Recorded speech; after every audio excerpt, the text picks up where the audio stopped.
House of Commons isn't sitting this week, but at issue is, and everyone's here tonight around the table. Andrew is back, Chantal is here, and so is Jennifer Ditchburn, joining us again this week. Topic one, a mea culpa from Tom Mulcair. He sends out a letter to members of his party about the election campaign. I'm going to read you just one little bit of it. Here's what he says.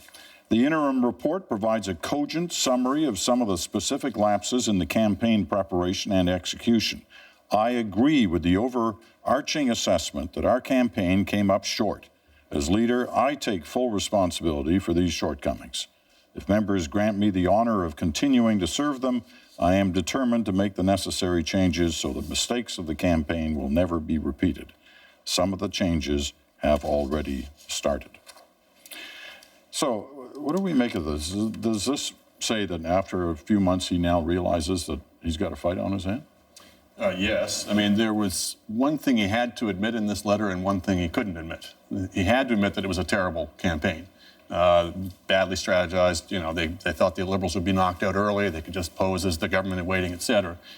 What he couldn't admit is that he was part of the problem as leader, that he just didn't, I don't think, connect with people, certainly not on a par with Justin Trudeau. And so while there's a lot of lessons learned rhetoric in there, I think a lot of Democrats will say you missed out one lesson. And that'll be the concern going forward is not do we want to punish him for the last election, but can he win for us in the next? You did see some rhetoric also in that letter about giving more free rein to caucus, listening closer to the grassroots. So certainly the campaign has begun. Chantal? It's rather unique for the NDP. The NDP has always lost elections, but most leaders who did not resign after losing an election were considered as heroes who had died on the field of principles. And so they didn't send letters like that. On the contrary, the party would hug them and say, you fought the good fight. And Thomas Mulcair obviously is not in that situation. A lot of members feel that he shortchanged their principles and got very little in return. I think this letter might have been a bad, good idea in the sense that it changes the focus to do we want this guy next time? And the fact that he says this will not be repeated again, the implication that he wants to do it again, I'm not sure that that's going to help him at the leadership review. It might just do the opposite. Jennifer? Well, I think a lot of people were rubbed the wrong way. A couple of months after the election, he said, oh, sure, people support me, and sure, I'm going to lead the party in the next election. And I had a member of the party say to me, did he actually write the letter? Because they were so surprised that this is coming out when they felt he should have been more contrite immediately following the election campaign. So I think it needed to be done. We're going to look and see who goes to the convention. That's another big thing that NDP members are looking at. Are people, a big wave of people from Toronto going? Because that could be a problem. There's a lot of unhappy people, members that are in Toronto, Ontario, et cetera. It's not just Toronto. I spent last week in Saskatchewan, and you have to go to Alberta these days to meet the New Democrats who are in power.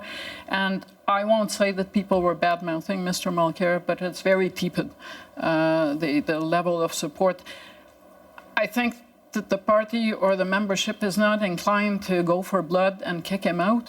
But if he said, I'm not going to be around for the next election, they wouldn't go in deep mourning.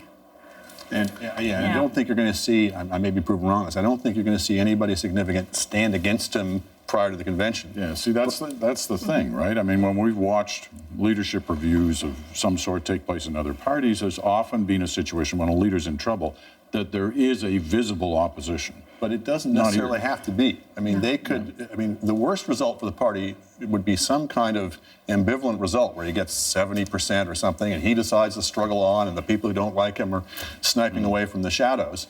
And that can sap not only his leadership, but the whole party's morale.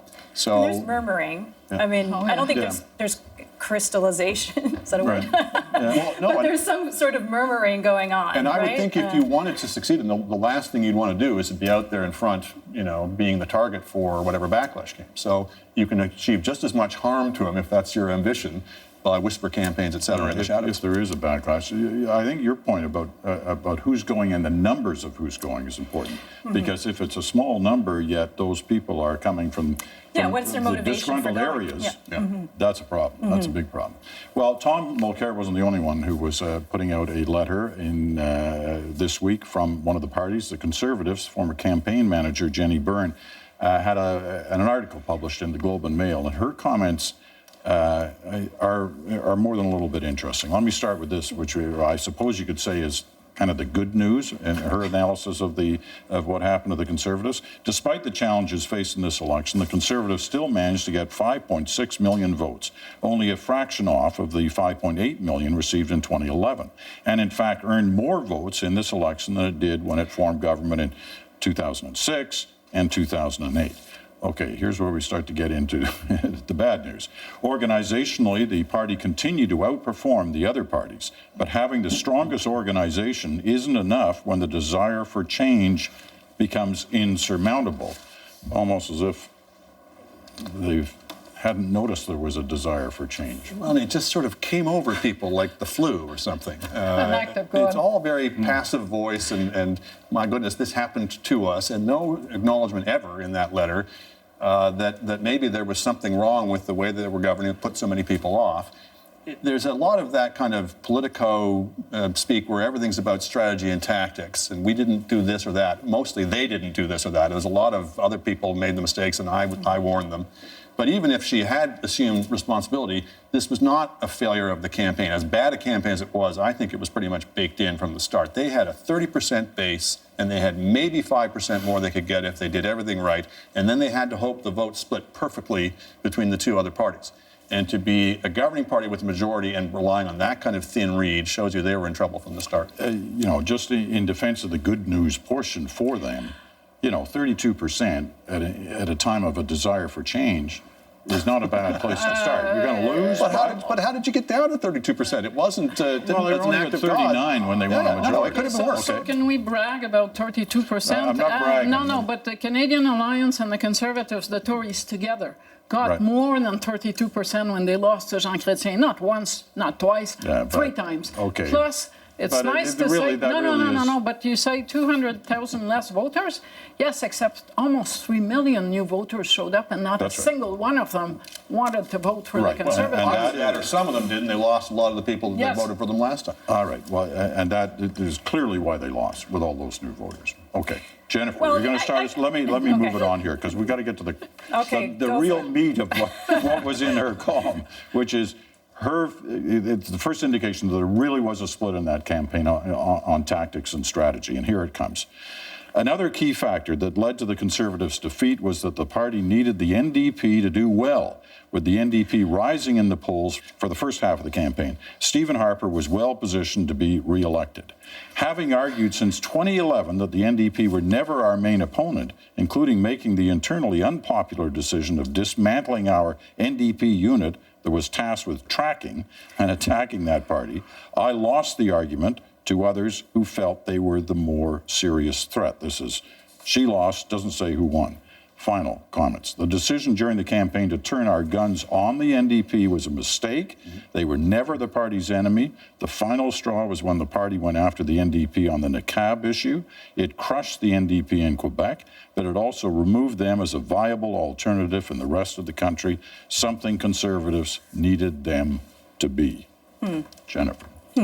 Well, I think what's interesting about this also doesn't go into the content of the policy, right? They're talking about the niqab issue and how it was played with the NDP, but not that it was a stupid policy to begin with. So that sort of interests me.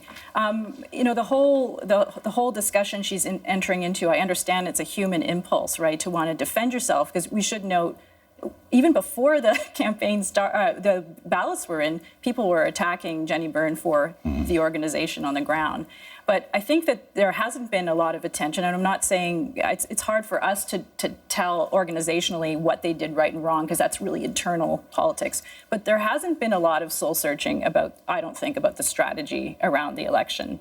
There's been definitely very little discussion about Stephen Harper and about him and how he approaches elections and communications and everything.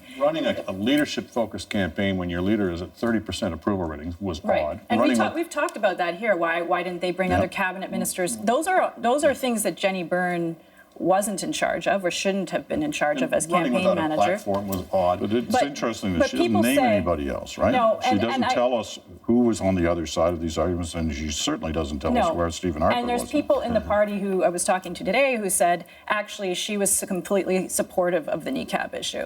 I mean, there was a lot of anger in the party over her column in the Globe and Mail. And as I said before, I can see, that she was probably feeling on the defensive for months after the election. So, but there's an interesting dynamic. But to the party's credit, they are doing this listening tour, going province to province, trying to figure out what went wrong during the election. Worked for Michael Ignatieff, so maybe it'll work for them. There's a German We'll let truth. Chantal in here. Sorry. No, but what I find fascinating is the mindset. The niqab issue is used to bring down the NDP, and it does up to a point in Quebec.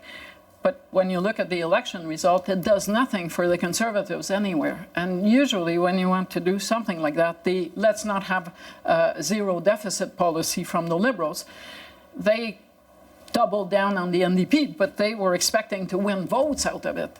And this is just strategies to divide the vote. It's as if the only goal is not to win voters over, it's Right. to split the opposition.